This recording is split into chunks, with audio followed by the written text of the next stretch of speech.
দেখেন কি সুন্দর গুড়, দেখেই মনে হচ্ছে খেতে ইচ্ছা করছে, তাই না? হ্যাঁ, আমি সবাইকে স্বাগতম শারমিন কুকিং অ্যান্ড মোড়ে। তো এখানে হচ্ছে ভাড়গুলো দেখতে পাচ্ছেন, এগুলো টিলা বলা হয়। এটা ধুয়ে পরিষ্কার করে নিতে হবে। আর এই যে বিকেলবেলা এভাবে গাছ কাটছে এবং দেখেন কি নিপুণ হাতে আর কি গাছগুলো কাটছে। গাছগুলো দেখেন কি সুন্দর করে কাটছে এবং কোন পজিশনে দাঁড়াইলে কিভাবে আর কি এটা নলিটা পুঁততে হবে, যে রসটা ঠিকঠাক ভাবে আসবে, সেটাই আর কি চাষি পর্যবেক্ষণ করছে। দেখেন কি সুন্দর ভাবে।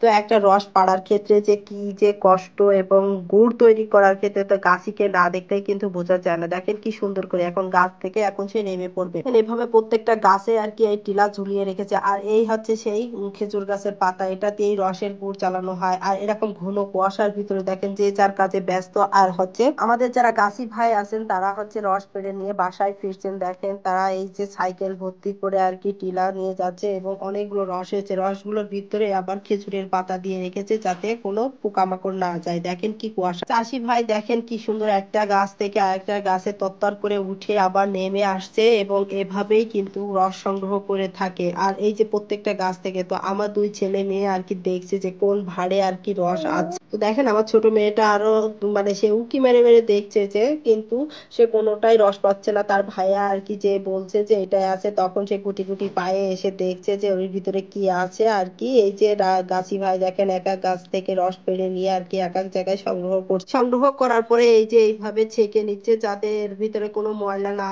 থাকে। আর এখানেই হচ্ছে সে পুরাই ভাঁড়গুলো ধুয়ে পরিষ্কার করে, এবং আমার ছেলে হচ্ছে তাকে হচ্ছে ভাঁড় থেকে এইভাবে খাওয়ানো প্র্যাকটিস করছে। আসলে পাটকাঠি দিয়ে খায়, কিন্তু সে আসলে খেয়ে দেখছিল যে এটা কিভাবে কি হয় তার মামা বলার কারণে। এবং গাছি ভাই দেখেন সে রসগুলো নিয়ে ফিরে যাবে, এই রসগুলো বিক্রি হয়েছে তাই তাকে দিয়ে আসতে যাচ্ছে রসগুলো। তারপর বাদ বাকি রসগুলো এসে সে নিয়ে যাবে। দেখেন কতটা কষ্ট করে থাকে, এইভাবে কাঁধে ঝুলিয়ে নিয়ে চললো চাষি ভাই রসগুলো। দেখেন এই সুস্বাদু রস যশোরে।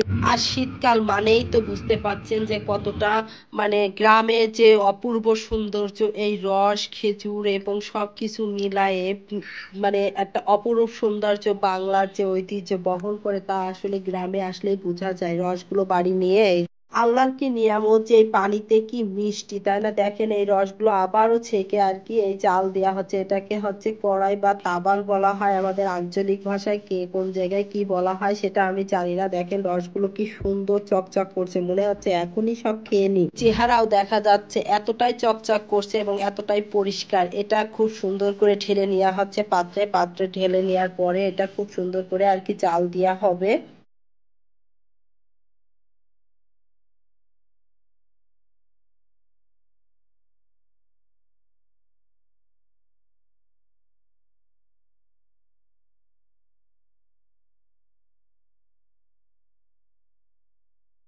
চুলায় দেওয়া হয়ে গেছে এবং এই যে সাদা সাদা অংশগুলো দেখছেন, এগুলো আবার একটা ফেসো কিংবা পানির মানে কাপড় দিয়ে এগুলো উঠিয়ে নেওয়া হবে। এই যে দেখেন এই যে যে খাদি গুলো আর কি আছে, এবং রসটা এরকম চুলার পরে মুড়ি দিয়ে খেতে কিন্তু খুব মজাই লাগে। দেখেন চেয়ারে বসে আর কি রস খাওয়া হচ্ছে এবং গুড়টা তৈরি দেখেন অলমোস্ট শেষের দিকে। এটা আবার ছেঁকে আর কি এটা কড়াইতে উঠিয়ে দেওয়া হয়েছে এবং অনেকক্ষণ জাল দেওয়া হচ্ছে যে এটা আসলে ঠিক আছে কিনা, এই পর্যায়ে নামাতে হবে কিনা, তাই দুইজন আলোচনা করছে মা ছেলে মিলে।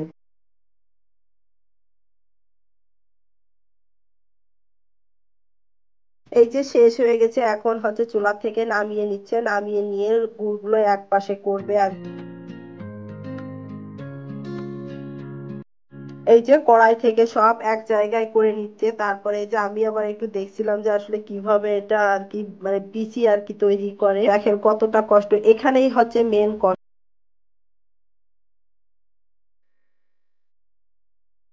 এবং এখানে আবার একটু আগুন দেওয়া হয়ে গেছে, কারণ হচ্ছে এটা একটু ঠান্ডা হয়ে গেছে। ঠান্ডা হয়ে গেলে এটা আরো ভালো করে হয় না, এই জন্য ওই প্রসেসটা করে নিচ্ছে। নিচে যদি একটু তাপ দেই তাহলে এই প্রসেসটা করতে খুব ভালো হয়।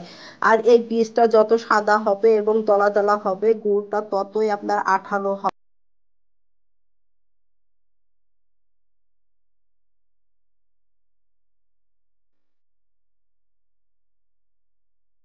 এবং এটা খুব গুড়ের সাথে খুব সুন্দর করে মিশাতে হবে।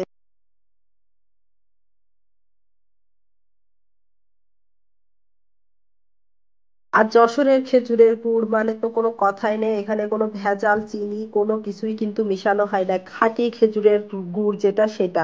তো এইভাবে ছোটবেলায় কে কে খেয়েছেন চুলার পরে, আমরা মা মেয়ে একটু খেয়ে নিচ্ছিলাম, আসলে অনেক ছোটবেলার স্মৃতি মনে করছিলাম। তো আসলে কি আর করা, আমার মেয়েকেও একটু সেই ছোটবেলার স্মৃতিটা আর কি মনে রাখার জন্য আর কি একটু ভিডিও করা হয়েছে। তো এই দেখেন কি সুন্দর।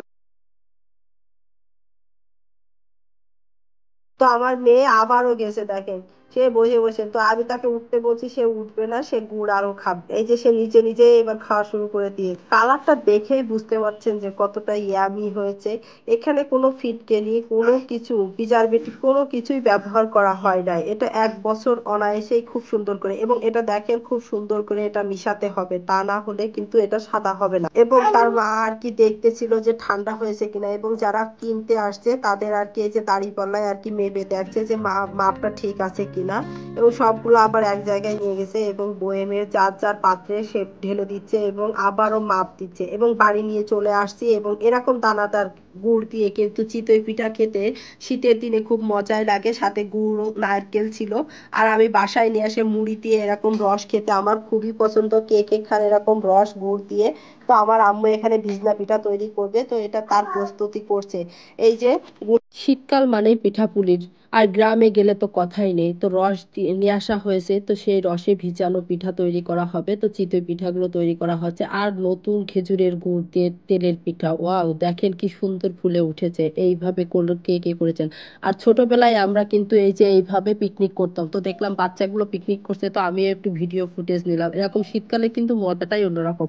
আর দেখেন কি ঘন কুয়াশা, কুয়াশায় আরো চাষিরা দেখেন যে গাছগুলো থেকে রস পেড়েছে সেগুলো, আর এখানে হচ্ছে ধানের যে বীজ দিয়েছে সেটা আর কি আহ, রোপণ করেছে সেগুলো। আর ঘন কুয়াশায় কিন্তু সারা মাঠ চাদরে ঢেকে আছে, কাউকে দেখা যাচ্ছে না। একটু কাছে গেলে তখন দেখেন একটু বোঝা যাচ্ছে সূর্য মামা উকি দিচ্ছে এবং যে যার কাজে চলে যাচ্ছে। আর এইগুলো ছোট ছোট বাচ্চারা এরকম গাছে এই বোতলগুলো পেতে রেখেছে। এবং দেখেন আরো একটা চাষি ভাই আসতেছে, তো তার রসের টিলা নিয়ে এইভাবেই আর কি চলতে থাকে গ্রামে শীতকালে। আর এইভাবে দেখেন মাঠেও কিছু রসের টিলা রেখে দিয়েছে। আর এখানে ছোট বাচ্চারা, তো শৈশব কাকে বলে, তো এই বাচ্চাগুলো দেখলেই কিন্তু বোঝা যায় তারা রসগুলো আর কি অন্যের কাছে পেতেছে, তো মালিক আসাতে তারা দৌড় দিয়ে পালাচ্ছে। এইভাবে কিন্তু ছোটবেলার স্মৃতিচারণ কে কে করেছেন, কার কার মনে পড়ছে এইসব দেখে, তো আমার তো সেই ভালো লাগছে, আমি কিন্তু খুব এক্সাইটেড। গ্রামে গেছিলাম তো ভাবলাম কিছু কিছু দৃশ্য আপনাদের সাথে শেয়ার করি। তো সকাল হয়ে আসছে, তো এইভাবে দেখেন আমার ছেলেও গাছে মুখ পেতে দিয়ে দেখছে যে তার গালে রস পড়ে কিনা, তো সে খুব খুশি, এক ফোঁটা পড়েছে, এবং আরো উঁকি মেরে দেখছে আর একটা গাছে যে এর ভিতরে রস আছে কিনা। তো আমিও একটু দেখলাম, রস পেড়ে নিয়ে আসছি এবং দেখলাম যে ওর ভিতরে কিছু পড়েছে কিনা, তো দেখলাম যে অল্প একটু আছে। তো আমি আবার চাষি ভাইকে জিজ্ঞাসা করলাম যে এটা হচ্ছে দিব কিনা, এবং দেখেন আরো একজন চাষি ভাই তার রস নিয়ে বাসায় ফিরে যাচ্ছে। তো এভাবে রস প্রসেসিং করে এই যে বাজারে বাজারজাতকরণ করতে এসেছে। এই কেমন লাগলো আমার গ্রাম বাংলার এই অপূর্ব খেজুর পাড়া থেকে শুরু করে রস বানানো, গুড় থেকে তৈরি করে পিঠা। থাকলে আমার চ্যানেলটা সাবস্ক্রাইব করবেন, পাশে থাকবেন। ধন্যবাদ, আসসালামু আলাইকুম। নেক্সট ভিডিও দেখার আমন্ত্রণ রইল।